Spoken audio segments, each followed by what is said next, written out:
ฝากนี้กลางวันฝากนั้นกลางคืน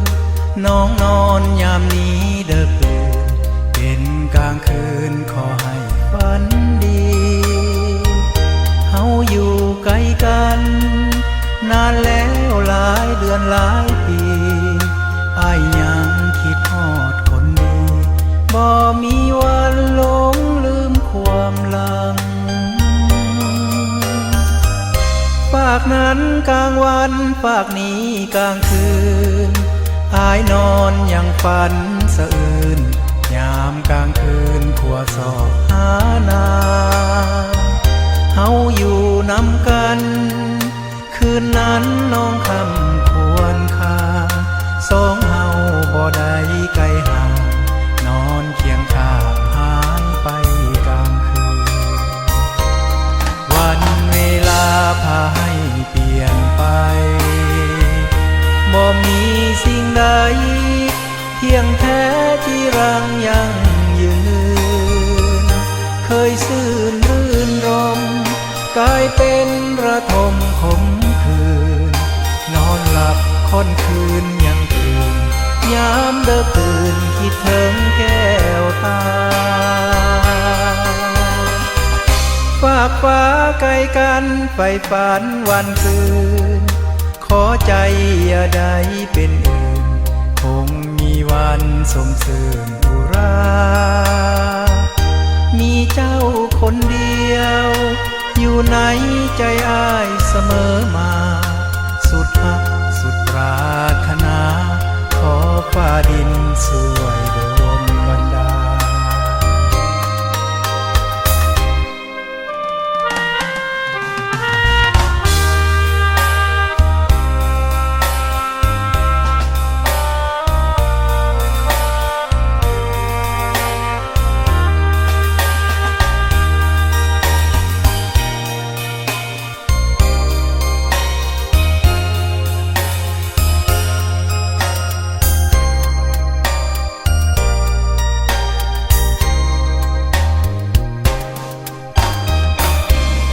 วันเวลาพาให้เปลี่ยนไปบ่มีสิ่งใดเพียงแท้ที่รังยังยืนเคยซื่นรื่นรมกลายเป็นระทมขมคืนนอนหลับค่อนคืนยังตื่นยามเด้อตื่นคิดถึงแก้วตาฝากฟ้าไกลกันไฟฝันวันคืนขอใจอย่าได้เป็นอื่นคงมีวันสมสื่นอุรามีเจ้าคนเดียวอยู่ในใจอ้ายเสมอมาสุดฮักสุดปรารถนาขอฟ้าดินสวยโดนบันดาล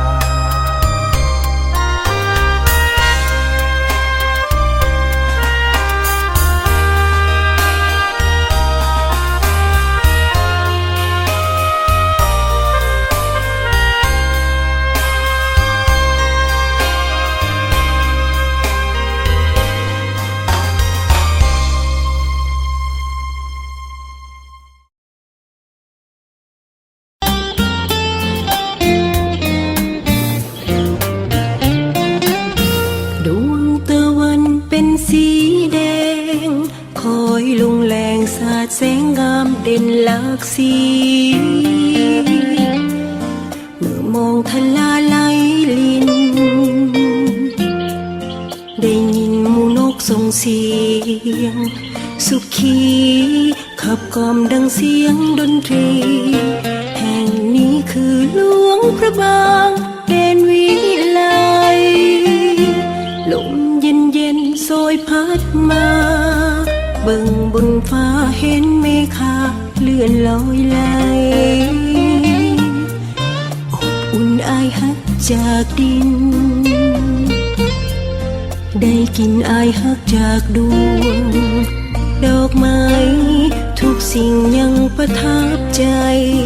ซึ่งในสวงหลวงพระบางก่อนจากลา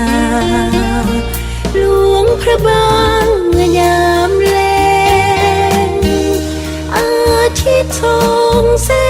งทั่วทุกแห่งหนสวยสุดล้นพันละนาจำป่าเบ่งบานกลิ่นหอมเย้ายวนส่วนเลี้ยวชมเบิกบานตาโบคิดจากลาแต่แล้วสุริยาบนนภาก็หายพอตะวันลาลับไปแสนอะไรใจของเฮาเศร้าโศกีเฮาคงจำต้องจากกันสัญญากันไว้อย่าลืมคำนี้กลับมาพบกันอีกทีแห่งดีหลวงพระบางเมื่อยามแล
สวยสุดล้น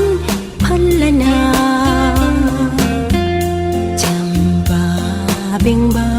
นกลิ่นหอมเย้ายวนส่วนเลี้ยวชมเบิกบานตาโบคิดจากลาแต่แล้วสุริยาบนนภาก็หายพอตะวันลาลับไปแสนอะไรใจของเฮาเศร้าโศกีเฮาคงจำต้องจากกันสัญญากันไว้อย่าลืมจูบนี้กลับมาพบกันอีกทีแห่งดีหลวงพระบางเมื่อยามแลงกลับมาหักกันเส้นนี้แห่งนี้ที่สองเฮาเคยสัญญากลับมาพบกันอีกทีแห่งนี้หลวงพระบางเมื่อยามแลงลาลาลาลาลาลาลาลาลา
ที่บ่มี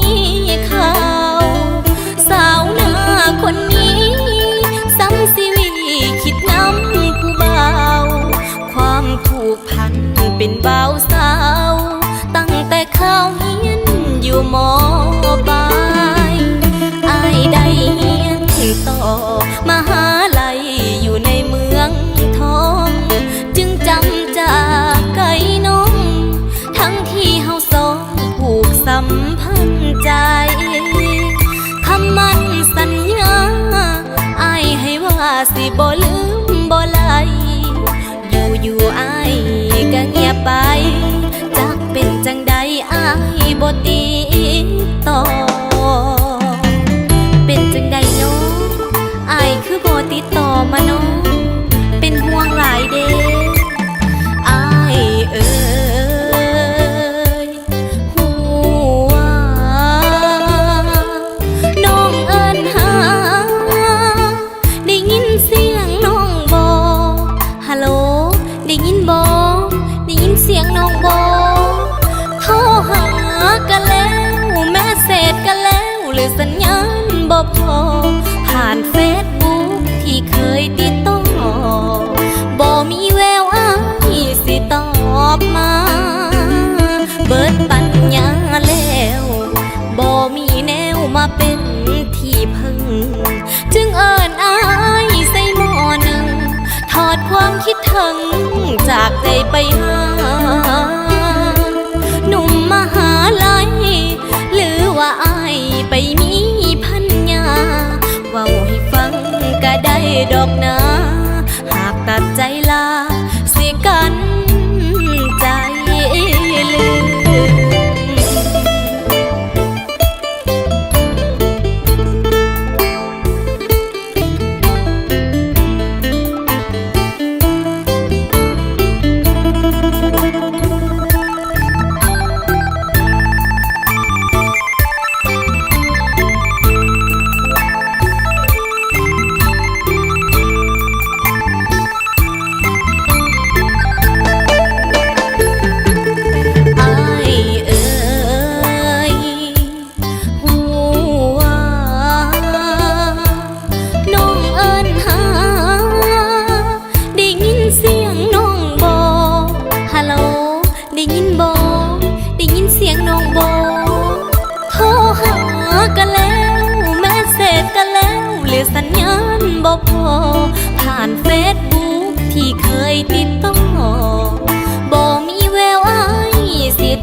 คิดถึง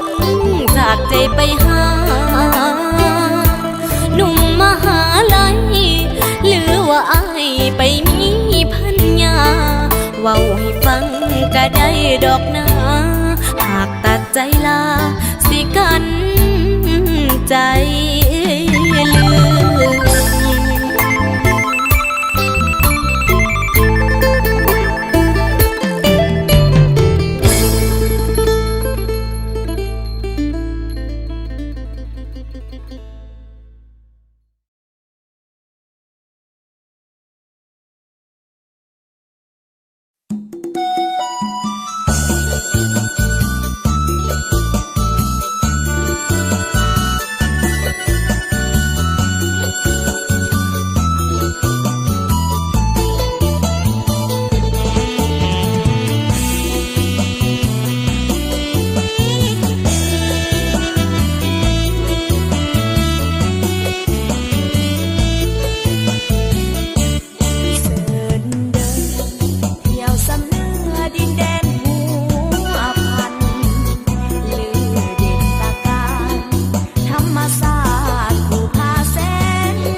จนเป็นตำนานข้าวไก่น้อย100%อาหารพื้นบ้านแซ่บจนเกือบลืมกลับบ้านข้าวเหนียวจ้ำแจ่วปลาบำสำเนื้อเสิร์นเดินเที่ยวสำเนื้อแดนวีรกรรมประสาทซ่อนเมืองซ้ำยินดีต้อนรับทุกเมื่อหีบของประเพณีสิ่งดีๆยังมีหลายเหลือไปเที่ยวสำเนื้ออย่าลืมไปแอวสาวมงกะโปงลาย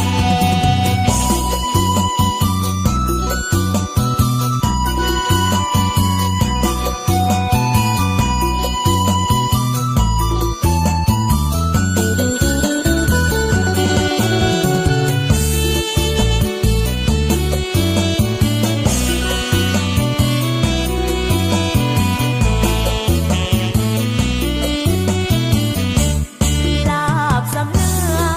แซ่บหลายเหลือทานกินมากแกนหัวพันเป็นแดนเขตที่มันจนเป็นตำนานข้าวไก่น้อย100%อาหารพื้นบ้าน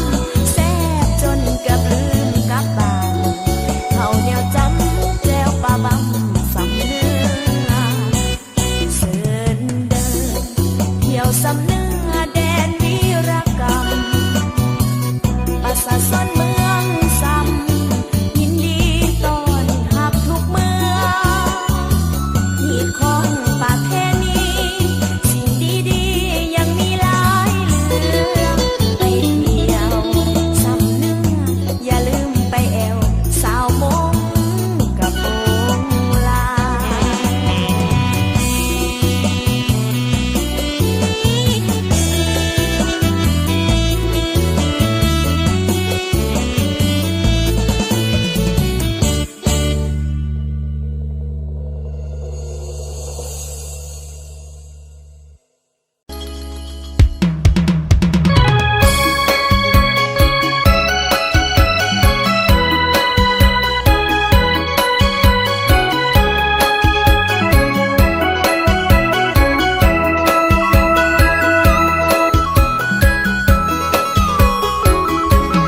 ฟัง